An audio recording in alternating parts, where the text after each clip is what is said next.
Sadashiva Samarambam Shankaracharya Madhyamam Asmadacharya Paryantam Vande Guru Param Om Om Shanti Shanti Shanti Om Namaste Om Ishwara.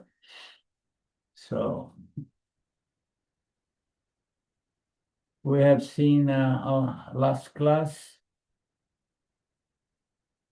that takes tremendous maturity to accept Ishwara as is, as is, creator, sustainer, and destroyer. Because as we know, anything that appears must disappear as well, with that, of course, including our physical instrument of experience, that which we believing to be our true self creates great attachment and affliction as we grow old. And then one should be able to accept old age and death and so on.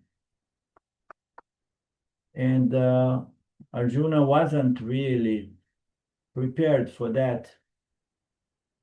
That's why he was trembling there in the battlefield from the beginning of the Gita. So, and then just recap, Krishna began teaching him the fundamentals of mithya, which is everything that's born must die. But nothing really destroyed, because fundamentally everything is just Brahman consciousness, and no weapon can destroy that which is our true fundamental free nature. So that was the point we have seen in Arjuna. After being taught by the Lord, he said, no, I want to see you integrally or your entire manifestation. I want to see you fully, let's say, and I think I can handle. And then he implored Krishna to present himself in his integrity, totality, as Vishwarupa, as we know. And then he had trouble standing, and accepting the three aspects of the Lord. I will also have old age, he says to Krishna. I will have to face old age and death.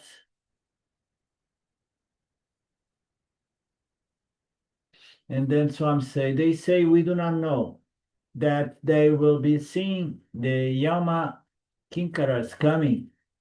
So some texts or some Vedic Puranas or whatever, they say that we will see, Yamadeva coming to take us away. Some people told us, say Swamiji, I do not know. Swamiji is not into this kind of things, he's a Vedanta teacher.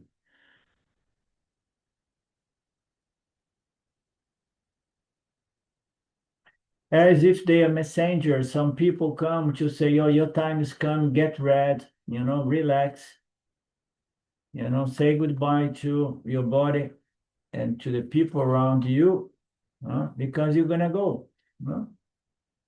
I'm fascinated by these moments, because it's the moment that we have to say goodbye to every association we developed in this world, association that brings attachments. And that is the ultimate test, on how deep this self-knowledge transformed our sense of identity from the body-mind to our true nature, into our true nature.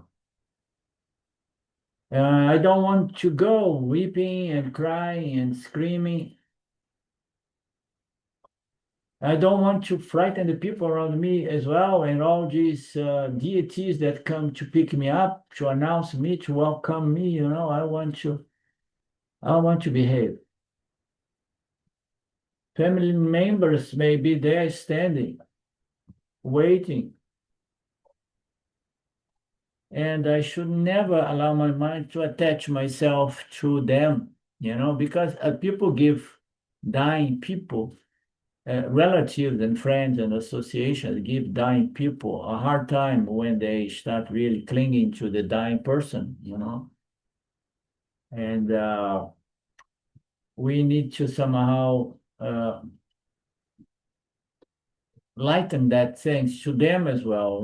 It has to be something that we can live by example, by present them, to teach them, or to tell them, that there's nothing to fear, you know, and so on. So we want to give a good message to these people. And furthermore, I should never live with the thought of attachment to them. I should just see them, send a message to them. How are we going to send a message to these people around us when we lead the board? With a smile. I keep playing with my people in Brazil. When my time comes, if it's possible, if Ishwara allows, I want at least somebody else besides Silvia to come to see if I'm going to live with a smile or not. you know, because you need to give a signal, a smile, all is okay, nothing to be concerned. And I should immediately turn my attention to you, Krishna, representing Brahman, Ishwara, howsoever, immediately I should take my attention from the people to you. And you come, and he will say to you, come with the whole gang, poverty, and bring everybody. And then it seems that there is a passage, a beautiful Tandavan, along with poverties. What is that program? I did not understand this very passage very well. Shiva Tandavan and Parvati's Latyam. On the stage of my heart, you should give me a program, and I should be so much observed in that program, absorbed in that program, that I should not even know any arrival and departure. I should not even know the presence of time. I should be so absorbed in reality that the sense that, oh, I'm living now, it should not be there. Arrival and departure should be gone. You just, your mind is beyond all pairs of duality, of opposites. And then Swami says that Shankaracharya has written something to us, has written all this for us. He has not such a problem because he's a Nitya Mukta.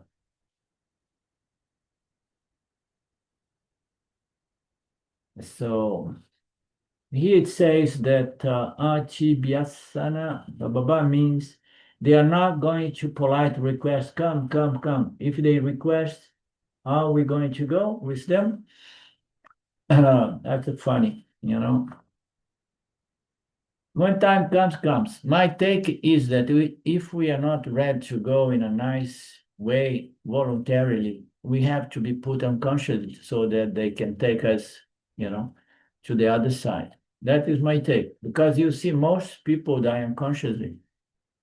Because we see this death only in Hollywood, that people, a bullet, hit them and then they are dying, and then they stay conscious until the last word. But my take is that faced with such a threat to your life, people go unconscious. And I have seen with some dying people in my family.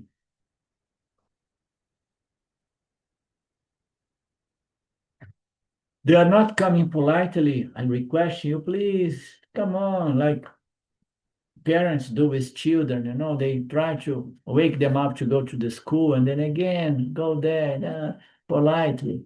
No, they just pull the blanket, and throw some water on one's face.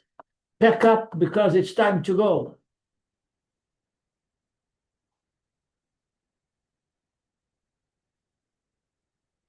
And then there is a passage here that I don't follow very much. When the last messengers, when they come, so they beat me and they torture me or torment me or physically or psychologically. When such a death comes, what should you do? Meaning to say what? This is somebody that is dying in a condition that which is similar to the dream of me being tortured to death in the desert somewhere. If you get such a dying experience, of being tortured, what should you do? Umaya, Saha, I have to keep the Lord in my heart. There is no other way. Things are so bad that not only you will leave your instrument, but they are touching you before they take the living instrument from you. This, I mean, it's hard to imagine. Or you are somewhere there is an earthquake. This is the most terrible one. And then things collapse and you become enclosed Now there are a lot of people are found like after one day or two, still the heart still beating. It must be a difficult death. I'm gonna die. Nobody's gonna find me. I can't move. I have some broken legs and this. It's very painful. Please, Ishwara, make me unconscious. Uh,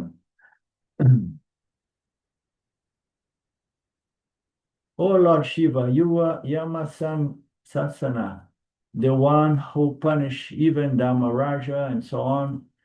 Punishment means to say removing our most dear association, which is with our physical body. I'm not sure. There are 8 slokas apparently written by Shankaracharya. Any one of you got a better understanding of this passage?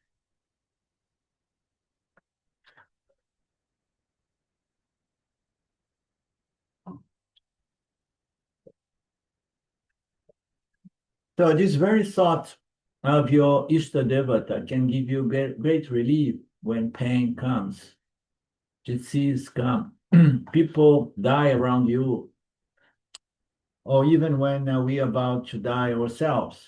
And then the thought of your Ishta Devata can relieve our pain. Only thing is we have to develop that bhakti by abhyasaha. Abhyasaha is practice, huh? Yeah, practice. Abhyasa. So that's the thing. There is no instant solution for the human predicament. One needs to develop a certain maturity that takes time and effort and abhyasa. So you need to develop whatsoever level of devotion towards God, whether it is Ishta Devata or it is Ishwara as the Supreme Lord and intelligence and manifest as Vishwarupa. So, howsoever our level of understanding of Ishwara, it takes time to develop this relationship, a constant remembrance of the Lord in our lives. And it does not need to be Ishta Devata. It can be just Ishwara, the creator. And furthermore, we can look through, with the eyes of wisdom, we can look through Ishwara, the creator, to that which is consciousness, which is not the creator, because fundamentally there is no creation, but there is just the substratum, which is Satchitananda Brahman.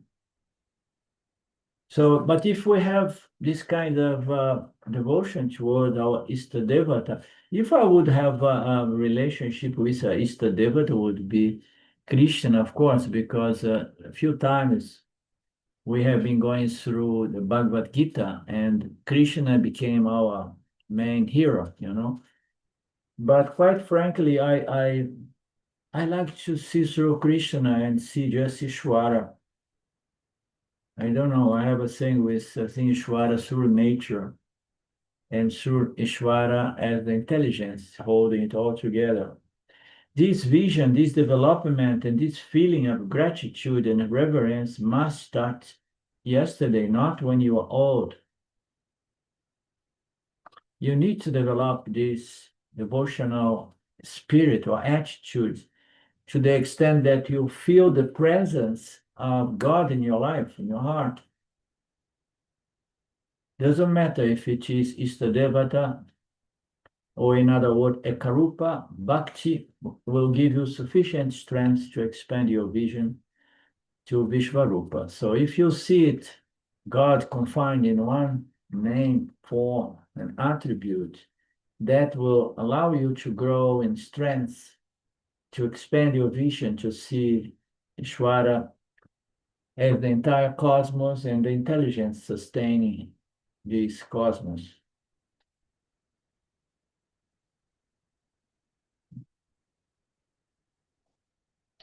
And the good news, as we know, I mean, people in India, they always pass by the Istadevata relationship. And they say, the people who teach Vedanta, people who are self-realized yajñas, they say that if you live within that culture, you don't lose the relationship with your Istadevata. We don't know because we did not were not really born in that stance, that strong relationship with a family Istadevata, something like that.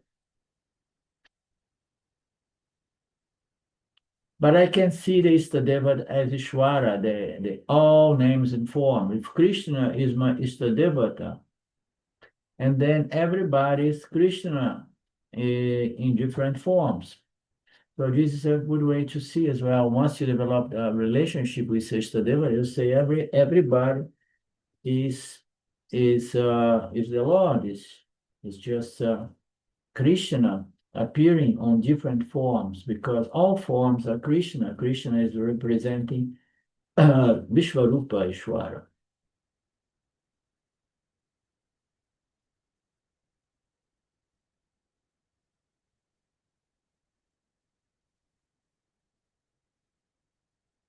And then here it said, my own Istadevata is Shivalinga. The whole cosmos becomes Shivalinga. I think he's giving an example. If my own Istadevata is Shivalinga, the whole cosmos becomes Shivalinga. Therefore, if I'm not ready for Anekarupa Bhakti, I need not feel bad about myself. I can continue with Ekarupa Bhakti.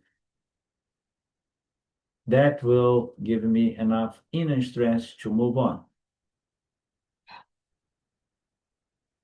And then he mentioned something about a cinema song.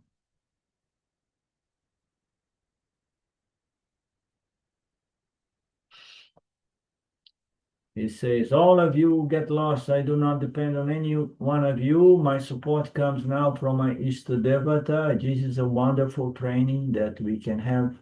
So anyway, Arjuna proves he is not yet ready for the integral vision of the Lord and the devotion he used to have to Ishvara, limited by as a name and form deity, was not working on the level of Vishvarupa. So it takes time. You see, he was really holding his devotion and love and reverence to Ishvara, but the moment that he saw the entirety, of the expression of the Lord, his devotion was compromised, He was not prepared for that level of devotion.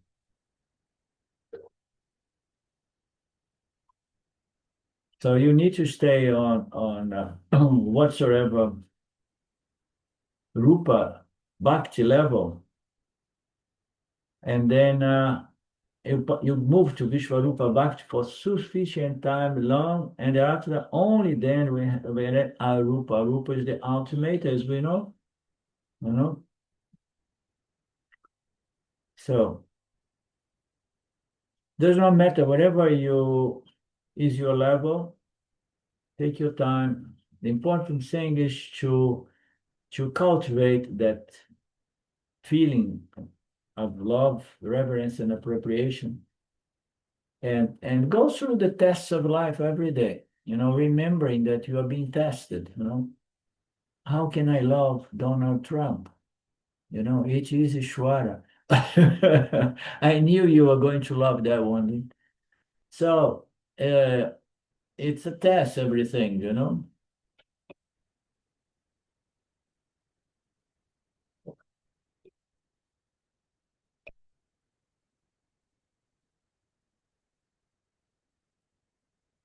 So Arjuna was really tired of this Vishwarupa and say, I want to see you with only one hand, one arm, two arms, and one head and so on.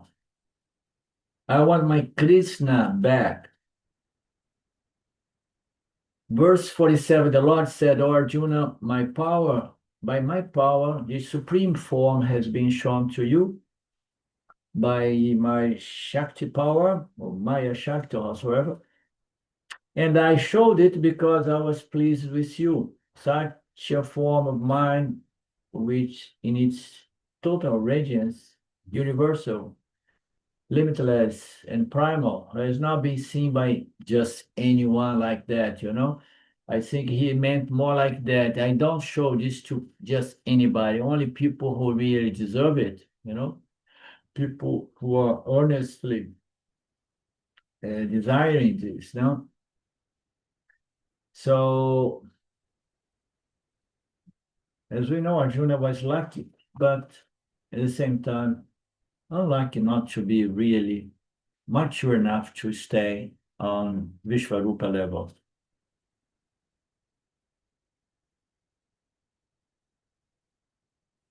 Lord Krishna says, I'm not responsible for showing this to you.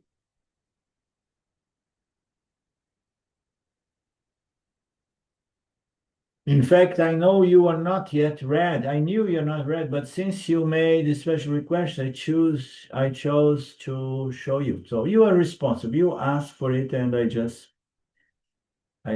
granted your request. I'm a facilitator. Shwara is a facilitator. Watch out what we wish, right? This is a very nice phrase. So idam rupam means idam vishva rupam, this universal form of mind has been shown to you because of Maya Shakti or Yoga Shakti. Sometimes Yoga Shakti means Maya Shakti.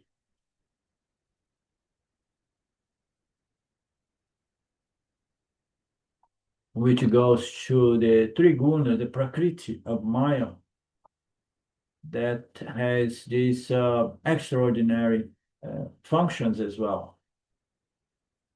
Sattva, Rajas, Tamas, Guna. Therefore, yoga means Maya represents Bhagwan's Maya Shakti.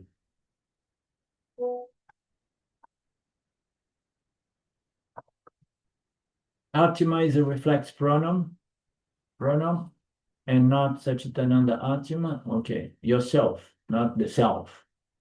Shidananda Atma means my own yoga Shakti, my own yoga Shakti, my own Maya Shakti, used by the power of my Maya Shakti, I have fulfilled your desire. And I did that because I was pleased with your devotion and with your desire to know more, to understand in a deeper level what I am. I was pleased with your sincerity, therefore I showed myself to you.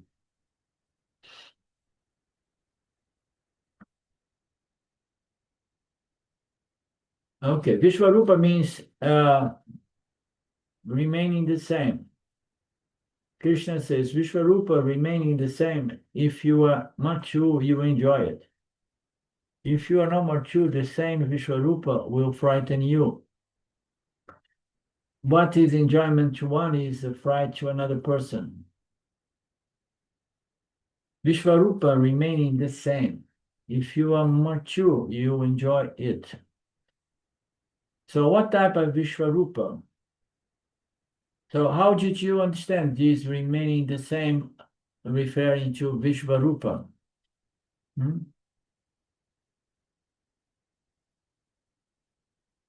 I just think perhaps it means that even though people react differently based on their level of maturity, that doesn't mean that there's a change in Ishwara.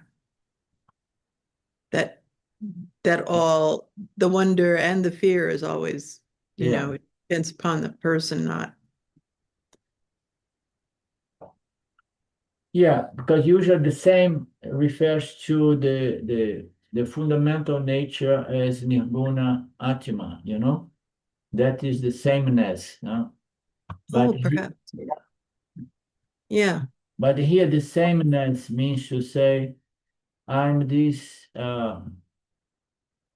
I'm the order, I'm the intelligence, and if you are mature, you're gonna take me as a whole, not as two third.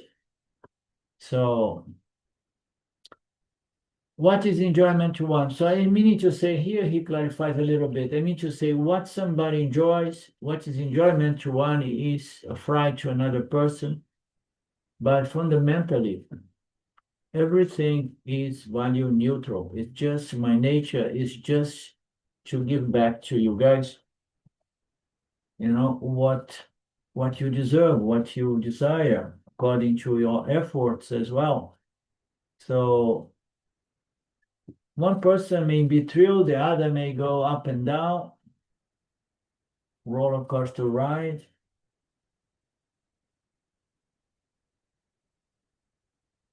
So seeing itself is giddiness giving. What is this giddiness giving? When It you're means, really happy. Oh, sorry, sorry, Mark. Explain it. um, it means even just looking at somebody going on the roller coaster is enough to make you feel slightly sick, slightly nauseous, I see. slightly giddy. Okay. Just to see that, it makes one a little bit sick. Yeah. But by itself, it's neither good nor bad. It all depends upon the level of maturity of the person.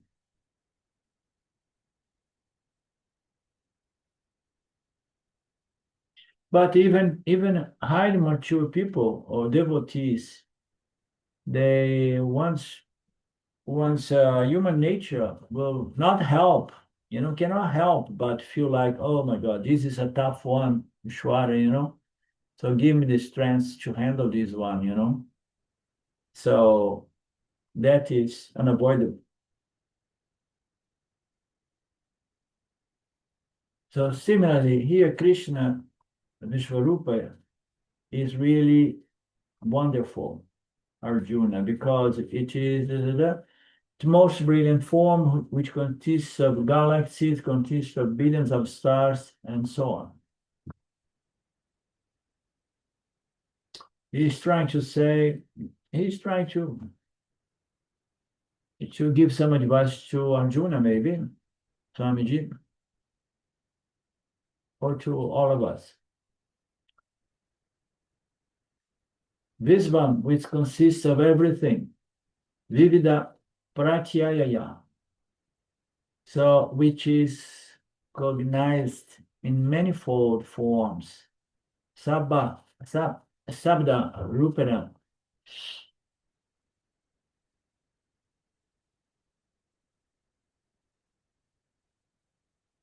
All the forms are the form of the Lord, so that's the way to go. You only see the Lord manifest through all the Namarupas. That maybe is the sameness, even if the Namarupas or the situations and circumstances are very unpleasant. And if you can appreciate my limitless nature, both especially as time-wise, so which is the firstborn, which is created first. Now Swami is trying to take another direction here. Let's see if he's gonna address the thing about time and space, which one is created first. Okay, no, he's saying that Vishvarupa is born first. Thereafter, Lord, Atta Puraha. Pura means the bodies are created first. Second. Everything is born later, only, and therefore Virat is the firstborn. Okay.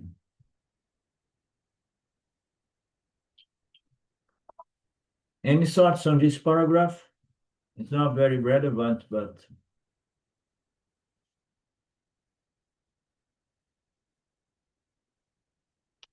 he's present his entire form, like the cosmos, limitless in space and time. And then, so which is the firstborn?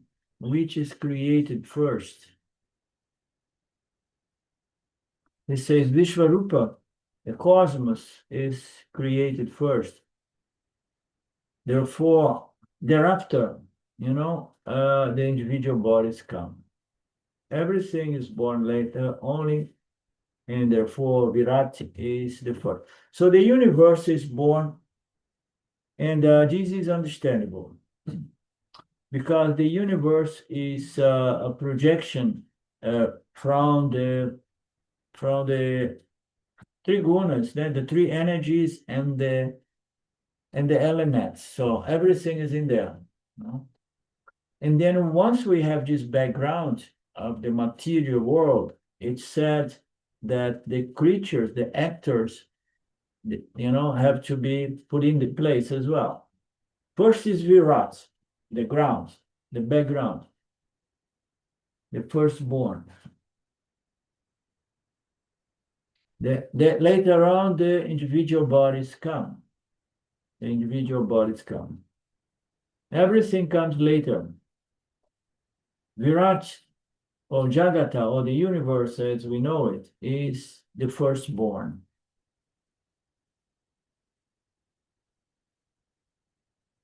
Because the living bodies, the living creatures, they are highly sophisticated piece of construct, because they have subtle bodies, physical bodies, they have the sense organs, and all of that develops in contact with Virat.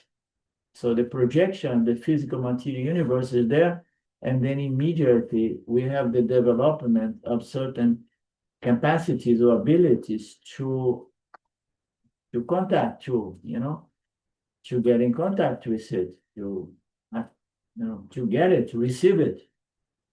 The receiving instrument of perception and the instruments of action, they develop after the Virat was projected. Not only Arjuna, you are blessed devotee because nobody else had the good fortune of seeing myself like this. You are a very rare, blessed person. And then Swami says it's not really like that. This may be exaggeration, but I think it would be maybe a good way to present it, that Krishna was trying to say, I don't show it to anybody because you need to have people who genuinely wants to come closer to the Lord. Understand? It's not that somebody says, oh, I want it. Oh, yes, okay. How much? It's for free. For free, I take anything. Show it to me. No. You need to really be sincere in your desire, to know the Lord.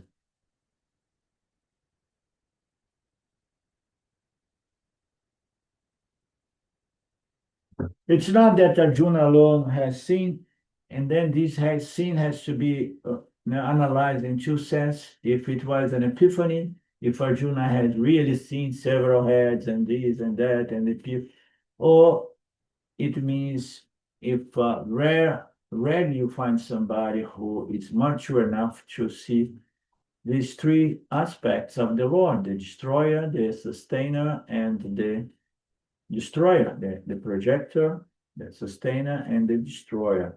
So We are interested to have the maturity. We are not interested to have any epiphany. Even though if epiphany is provided to any one of us, we are going to say, oh, that's nice. But I know it does not free anybody, you know? And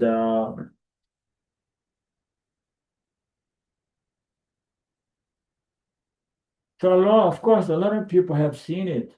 Krishna had many other disciples. Many people at the time were self-realized, even while Krishna was there in the battlefield. So people understood, they had the maturity to understand the Lord in its integrity, totality. Even in Mahabharata, it says that other people have seen.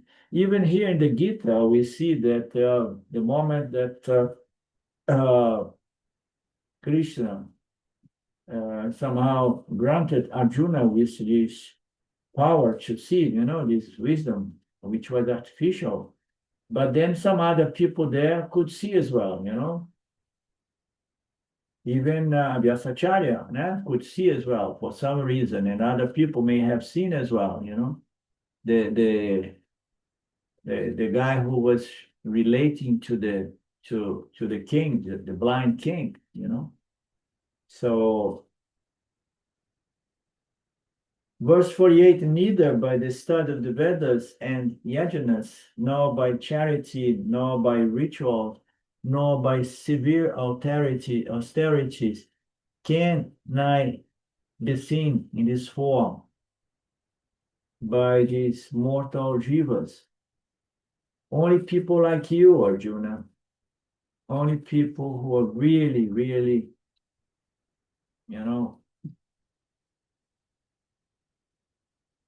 with strong desire, strong devotion, strong appreciation, strong interest in understand the nature of the Lord.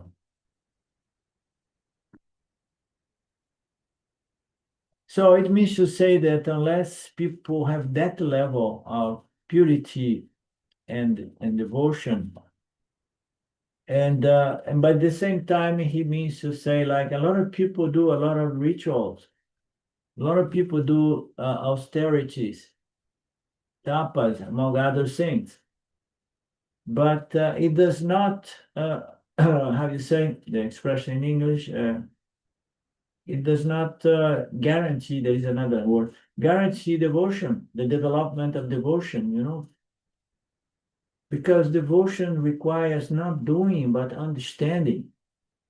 Understand?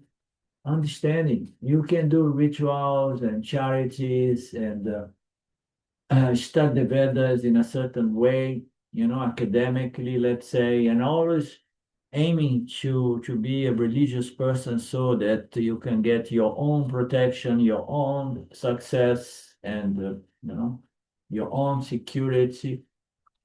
So that is not conducive to true devotion. So he's putting that, you know, none of that, those things gives us the guarantee of the maturity or refinement or purity necessary to understand the Lord and to see the Lord. And Arjuna was seeing that. Why? Because he was sincere. He was really, you know, desiring to come closer and closer to the Lord until he could see no distinction between himself and the Lord towards the last chapter of the Gita.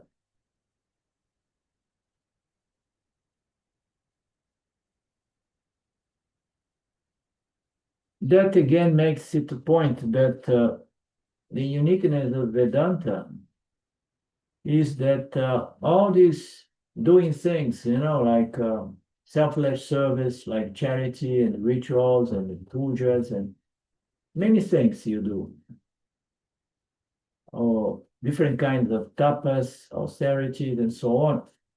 None of that is really is not going to produce the understanding which is necessary, the knowledge which is necessary, so that you develop this reverence, love, and devotion, appreciation to the Lord. It's everything is understanding, Mark. So doing things that not really give any guarantee.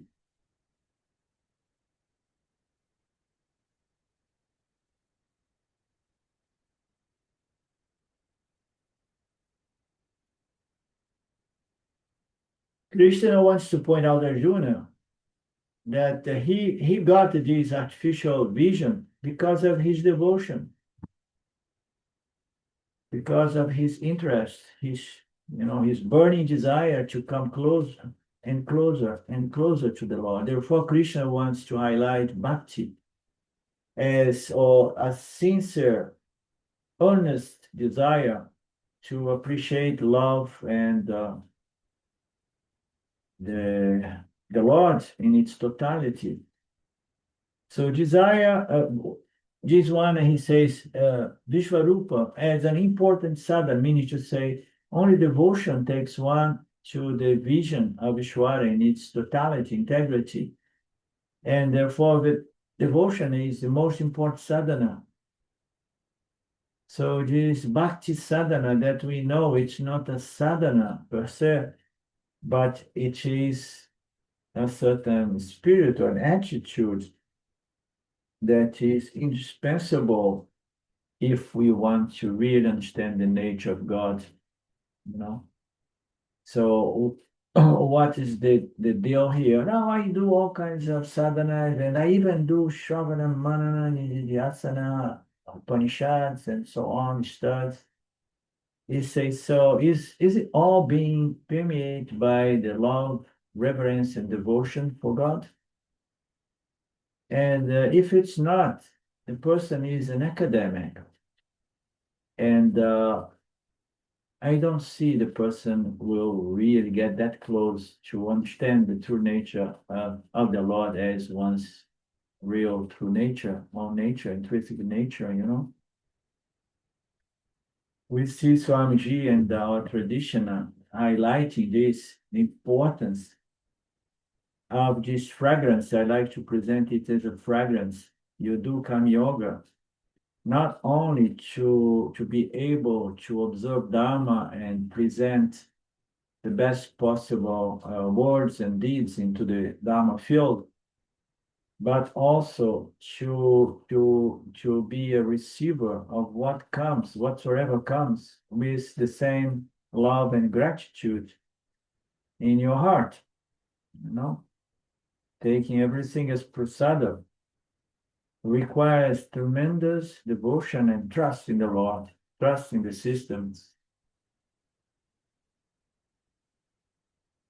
So, therefore, devotion or bhakti is this fragrancy of the rose. Otherwise, the rose is just a fake rose or a plastic rose without its fragrancy. For the sake of underscoring bhakti, he will bring down some sadhanas. So he says, selfless service like charities and rituals and this. But if you do those kind of sadhanas with devotion, you are good to go. You understand? You're good to go. All sadhanas are good as long as they are being, impregnated with the fragrance of devotion. It appears as if he brings down the other sadhanas. No, but he's just saying like the Bhakti Yoga, as we have seen recently, it was presented. Did we see the chapter in which he presents Bhakti Yoga as an yoga, or it's coming soon again? I don't know. I think it's still to come. It's still to come. He's going to go very deep in the next chapter, I believe, because Krishna is going to present Bhakti Yoga as an independent yoga. But Swamiji is going to be just editing that. So staying, with our Sampradayas line, which is, it's not really a sadhana, but it is a certain spirit of reverence, love, and appreciation to the creator. Oh, but the creator is just a mithya creator. There is no creation. But your body and your mind is a mithya instrument of knowledge as well, and it was given by the mithya creator. And without this mithya body, mind, sense complex, you're not gonna get the knowledge of reality as such when you're gonna atma. And furthermore, this body, mind, sense complex needs to be refined and purified. And the best way to refine and purify is by developing devotion to the apparent mithya creator. You, apparent mithya body, mind, sense complex, needs to be refined so that you can get the understanding of reality within the apparent reality, as I often say. All sadhanas have their purpose, their own importance. Depend on the context, the scriptures highlight a particular sadhana, depending on the context, depending on the level of certain students. And there is this saying that to highlight something, sometimes it appears that the scriptures bring down the other sadhanas. It's not really the way. It's just like children, you want to distract children from something that the children should have be over that already. And then you just say some bad thing. No, this is not good for you because of this and that, But fundamentally, that toy has served its purpose. But now the child is attached to that toy. We need to say something. Put down the toy to say, so look at this one here, you're going to enjoy much better now at this stage. It's not really bring down other sadhanas, it's just highlighting Bhakti Yoga as the most important sadhana, which is not a sadhana, but it is, as we say, an attitude or spirit that has to be present through all our sadhanas if we really want to understand the nature of the Lord. This particular principle in the Vedanta is called Nahi Ninda Nyaha. Criticize certain sadhanas. The value is not on criticism, but the value is on highlighting something here.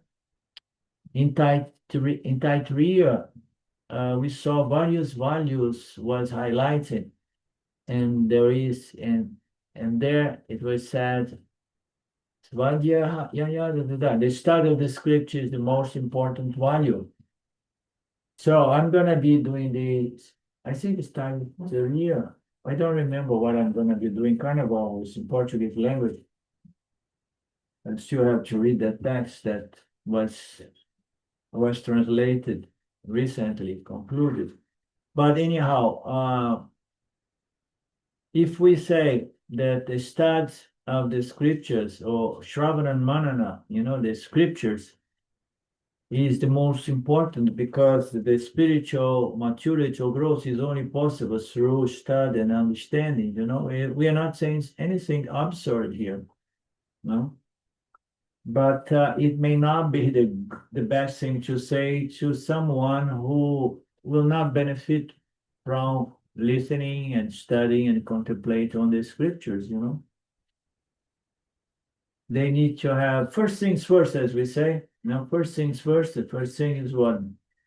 Get a relationship with the Lord until, that mental relationship begins flourishing with a feeling of appreciation, love, and reverence to the Creator. In these Upanishads, they ask a question: what is the highest tapas? In the Taittiriya.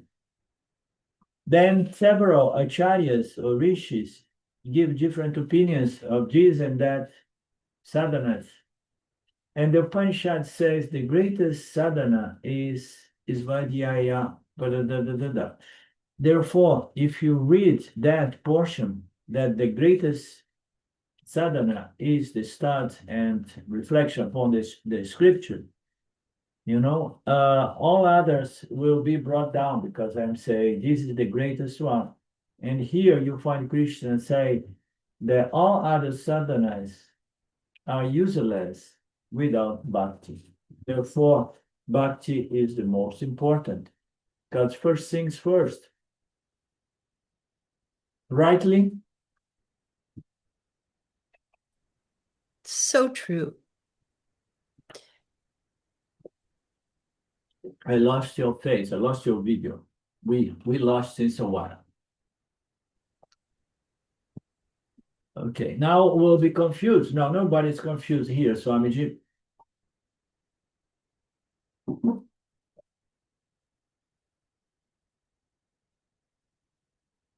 The very word says it's the highest. So it means there are many other higher, If you see this portion, Bhakti is the highest, the greatest. Therefore, what should be the confusion? That the others are not as important. Nothing else is important. That would be very convenient. And therefore, most people get in contact with Vedanta, they go directly to the Upanishads and they skip Karma, Dharma, and Upasana, isn't it? Most people. Unless they are more within the Vedic culture. They were already born with devotion.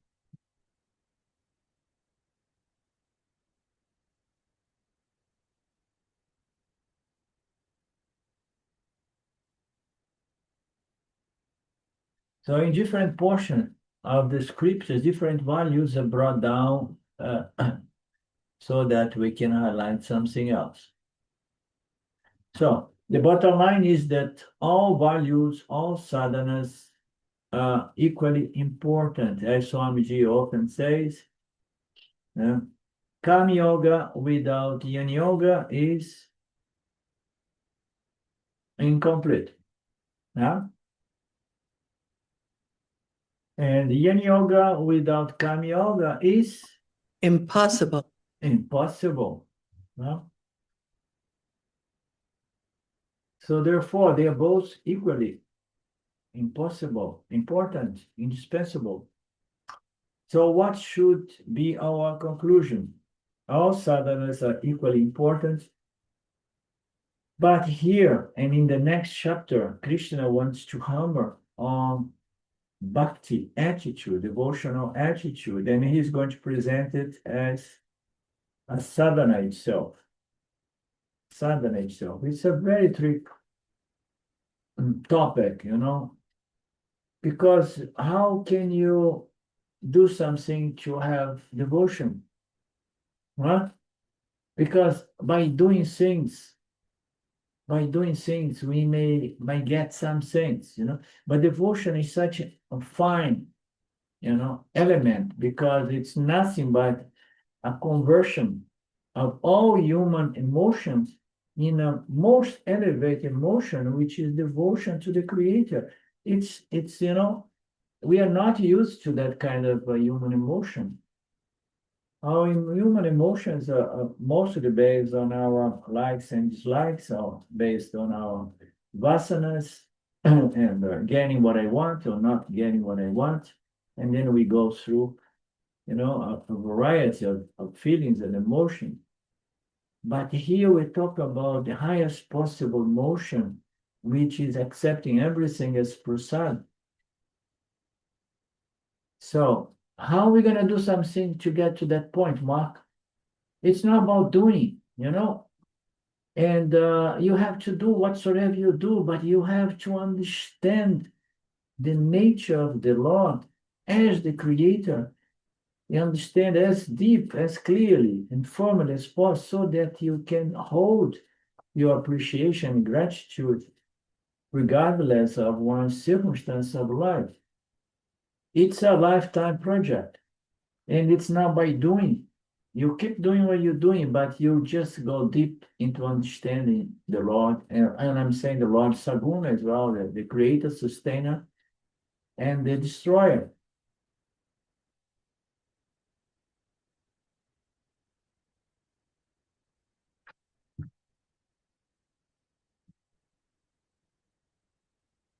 So Krishna is highlighting bhakti. He's criticizing the other sadhanas, but it's not, does not mean that they are not important, that they are okay, but they are the first steps. If we remember now, in India, especially in the Indian culture, everybody there has a relationship with the Lord. Everybody is a devotee of the Lord because everybody is, into rituals and pujas and doing things, always, there is always God, connect with those doing things, But that does not really, mean that people understood, people experience this devotion to the extent that they take everything as prasad. People may even get angry, upset, and turn against God if their desires are not met after they do so many tapas and pujas and rituals to get what they want.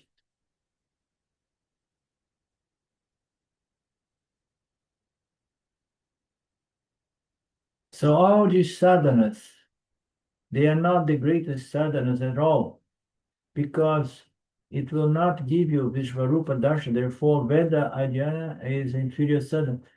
So he's criticized one, to elevate the other one.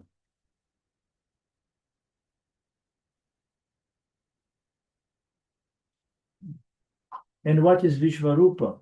Vishvarupa here is accepting everything as prasada, the good and the bad, the pleasant and the unpleasant, those favorable circumstances and those unfavorable, if we accept both as prasada, but really, meaning to say, you got to a certain level of maturity, spiritual, religious maturity, you understood, you cannot change the system, Prarabdha karma manifests, and we have only one option, is to accept it with gratitude, reverence, and love.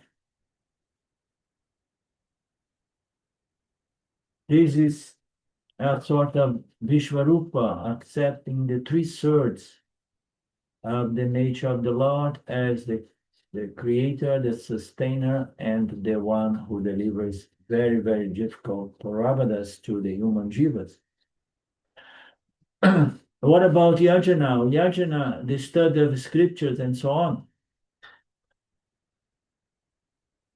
And then he said, this is nice, he said, Veda Adhyana is learning to chant the devas properly and correctly.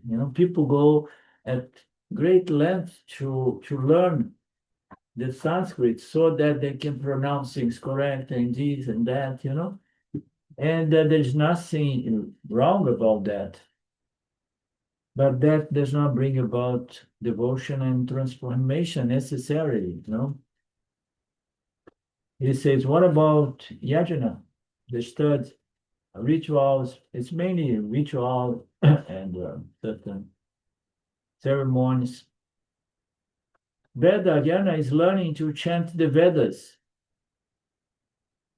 This is studying the Vedas. Even the studying the Vedas, it has two levels. One is just repeating the Vedas. Another one is internalizing what you repeating to the extent that you experience inner transformation.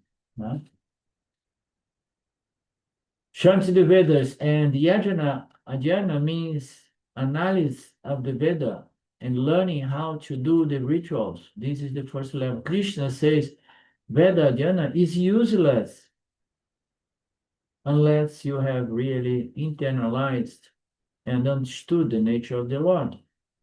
You are doing all these rituals and chanties to glorify the Lord. But if you don't really understand what you are chanting, it's like the children in the old days in the Gurukulas, they used to go there from 7 to 14 only to memorize different sections of the scriptures.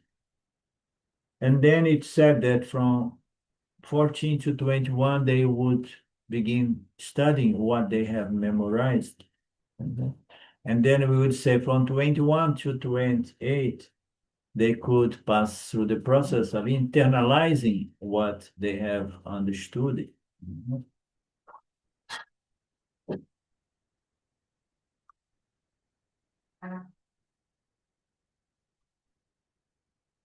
So what about Dhanam? Useless. In fact, we know it's very carefully. We say Bhagwan himself has said, therefore I'm not giving to you. As such, giving is a problem. Over and above that, if locusts are like this, everything is gone. So here Krishna says the Dhanam is also inferior to sadhana, whereas Sikha, what did we see? Dana, I forgot what's Dana. That's charity. Charity. Okay. So, yeah, everything has its place. I still treat with my doctor in the Northwest. He's a wonderful person, so good. Every year he travels with his wife to Africa to take care of sick people and children there. And he has a guru in India. And it's okay.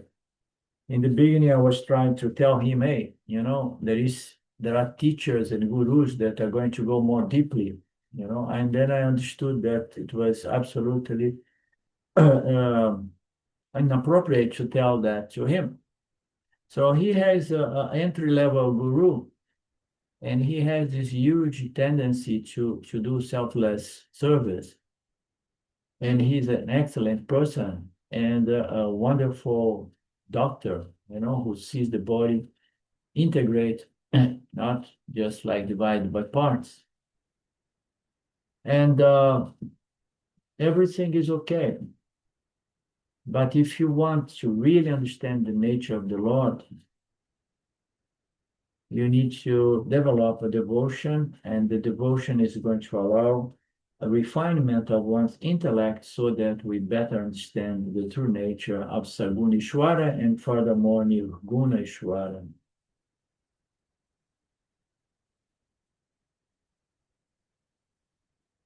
Krishna is not really criticized, he's highlighting something else. There are several indications here.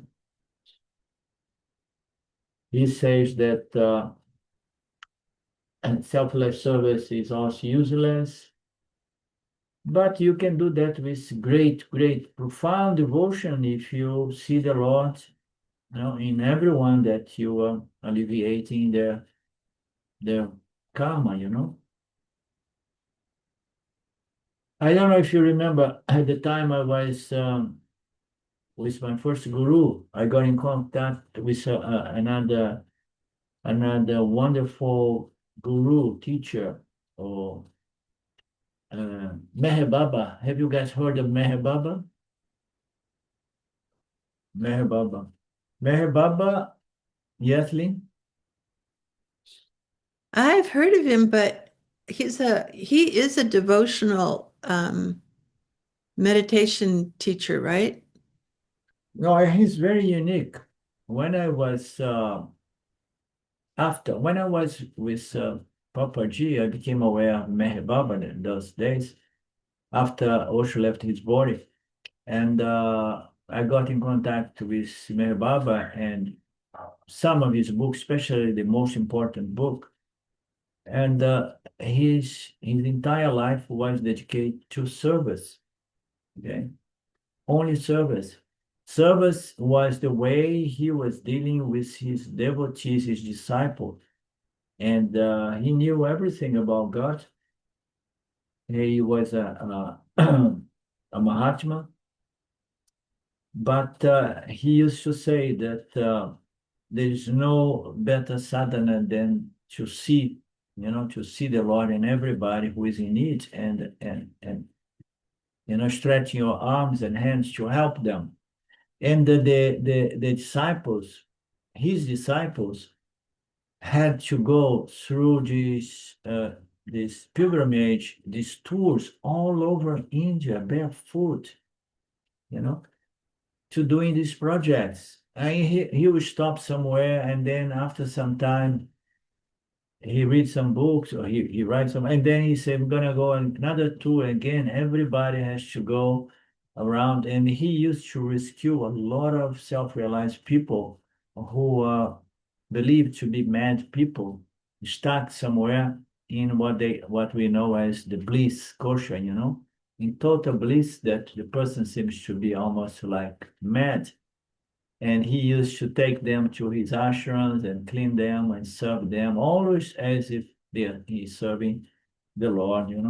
It was so inspiring to get to know his life and his way of teaching. The guy was this explosion of love and devotion to the Lord, manifested as service.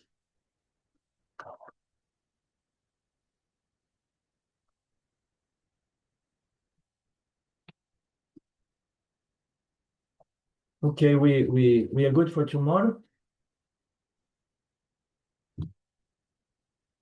Are we? Yes, I'll be Okay. there. I'm going to make my setup here a little bit better for tomorrow. Om Purnamada Purnamidam Purnamudachyate Purnasya Purnamadaya Purnameva Vasishate. Om Shanti Shanti Shanti Om. I was thinking here of Meher Baba. I will see these books. I lost all my books, because I was moving, leaving my books behind. But I was seeing the internet this most important book of Meher Baba, and I'm gonna share with you guys in case you feel inclined to look into his life. Okay, namaste. Tomorrow. Thank you. Thank you. Bye. Yeah, thank you, Linda. Okay, see you tomorrow. Bye. Bye now.